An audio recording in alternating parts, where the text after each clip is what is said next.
The sheen on the knight's armour and the distant blue hills are thoroughly Periginesque. But in the Ansidé altarpiece, made in 1505, the figures occupy their space in a far more convincing and satisfying manner than Perugino had ever been able to achieve.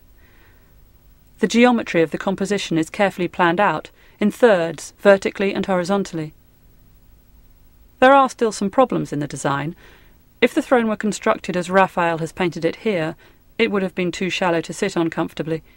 Even so, he was able to improve on the design by Perugino on which the painting is based. Raphael transforms Perugino's heavy marble throne into a more graceful structure.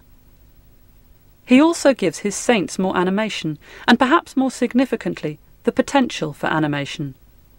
We really feel that both St. John the Baptist and St. Nicholas could freely move about within the space, and are not, like the saints in Perugino, apparently frozen in their poses. And the precisely balanced architecture that Raphael has invented here provides a structure within which the figures can come to life. But the most important moment in the young Raphael's artistic development came when he went to Florence, which is where he would encounter the work of Michelangelo and Leonardo da Vinci.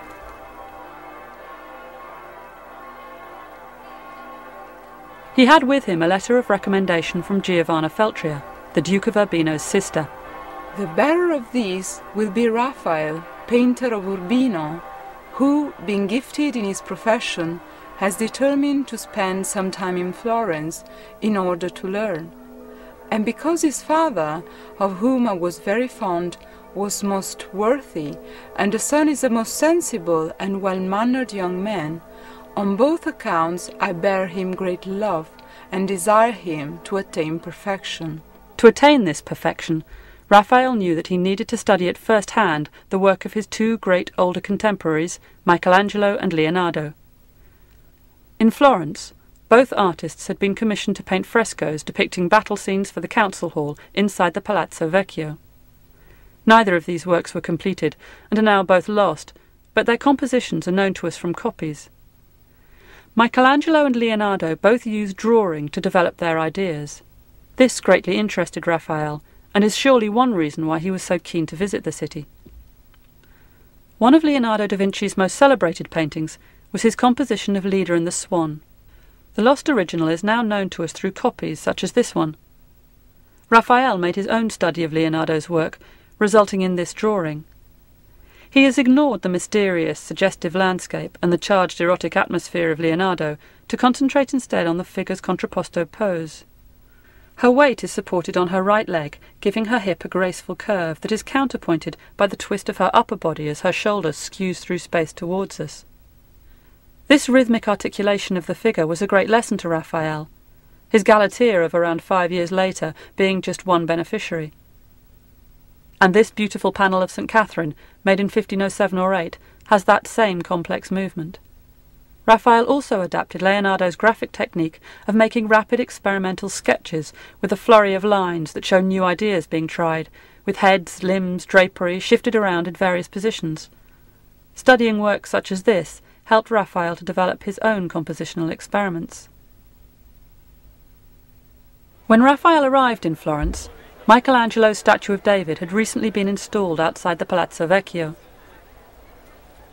This drawing by Raphael shows him perhaps working from a life model who had been directed to take up the pose of Michelangelo's monumental creation. The detailing of the muscles and tendons seem hardly drawn directly from the marble sculpture, but the inclusion of the little tree stump shows how interested Raphael was in Michelangelo and how much he realised that he could learn from him. What seems so extraordinary about Raphael is that in the course of this artistic journey of his, he is able to absorb such a series of other influences, taking on board other artist styles really very quickly and very easily, and then absorbing them into his own style, and they come out as something else. And that something else is a new, original and wholly unprecedented talent. We can see how Raphael's drawing style evolves after his experiences in Florence. His figures show greater expression, they are stronger and more animated, and he is now even more assured and creative in developing his ideas.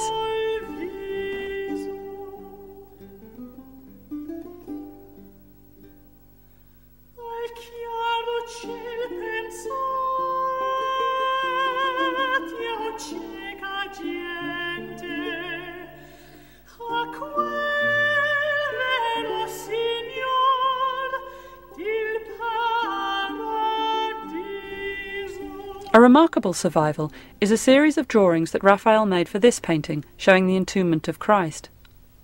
Raphael's original idea was to have the dead Christ laid out on the ground, but he soon decided to make the grieving mourners lift the lifeless body. This adds a powerful sense of effort, drama, and emotional tension to the group. The figures in this study must have been drawn from life, with the models lifting weights so that Raphael could investigate the ways their bodies responded. And this remarkable drawing shows Raphael's desire to understand the underlying anatomy. He has actually drawn the figure's skeleton. And here, in this drawing, which is actually a copy of Raphael's lost original, he twists the foreground figure through space as she attempts to support the swooning Virgin. The finished painting demonstrates how much Raphael has learned from Leonardo and Michelangelo. He was now ready to define his own unique contribution to the history of art.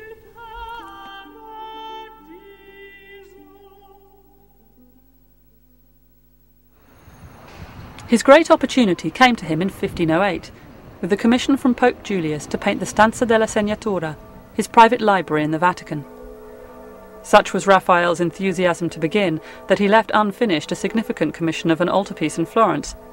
But Julius was not the sort of man who liked to be kept waiting. Raphael was now more than ready for this challenge.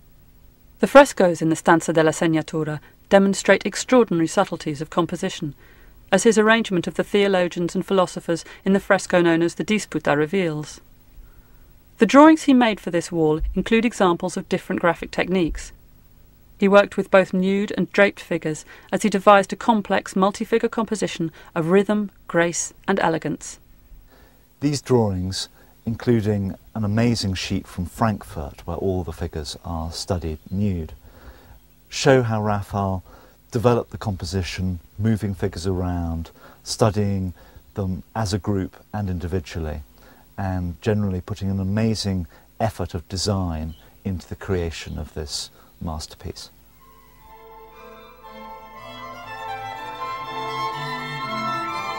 In the centre of the composition is the Holy Trinity.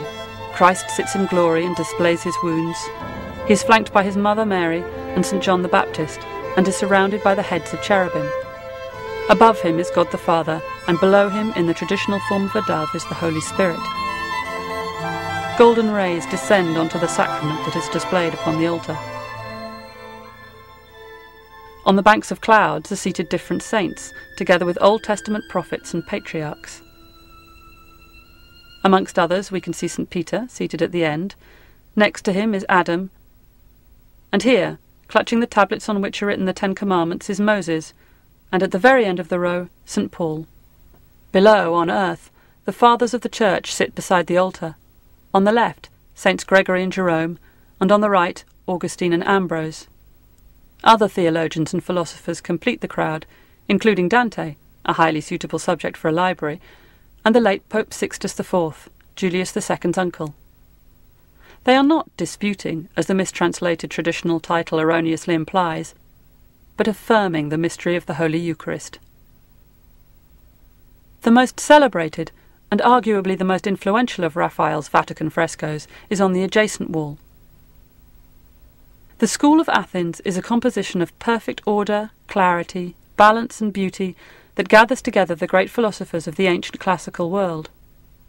In the centre, Plato points heavenward and suggests that truth is to be found in the realm of the ideal. Next to him, Aristotle takes an opposing view, with his downturned hand emphasizing his belief that truth can be discovered by studying only the real, observable world. Traditionally, it is thought that Raphael based the features of Plato on those of Leonardo da Vinci. This balding figure here represents the ancient geometrician Euclid, proving a mathematical theorem to his amazed and admiring pupils. It is worth pausing to study the figures in this group for a few moments, who so beautifully demonstrate that easy grace that Raphael has now refined to its perfection.